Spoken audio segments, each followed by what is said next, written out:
We want to determine if this series converges or diverges, and we may want to look to see if we can think of a series whose terms we could compare with natural log of n over n.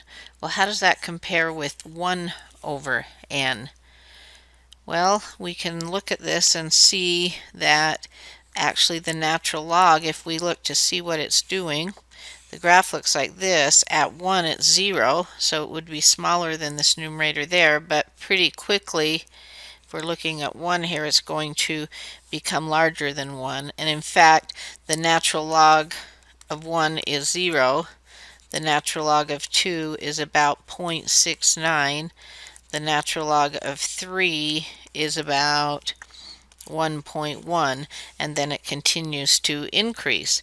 So if we had n greater than or equal to 3, then this numerator would be larger than this numerator, and then the inequality would go like this.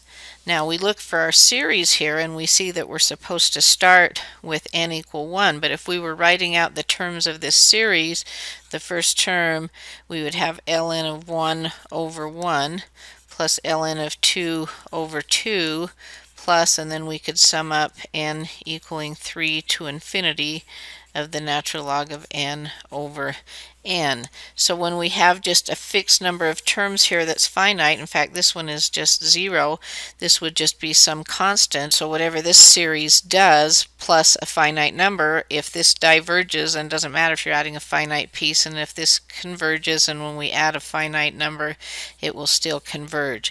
So we can consider this series, and when we figure out the convergence or divergence of that, it will also be true for this series. Well, we know that this is the harmonic series. If we looked at the sum n equal 3 to infinity of 1 over n, we know the harmonic series diverges. Well, all of the terms from 3 on for this series are smaller than the terms here, and so if something that is smaller diverges, then one that has terms that are greater is also going to diverge. So this series diverges by the comparison test.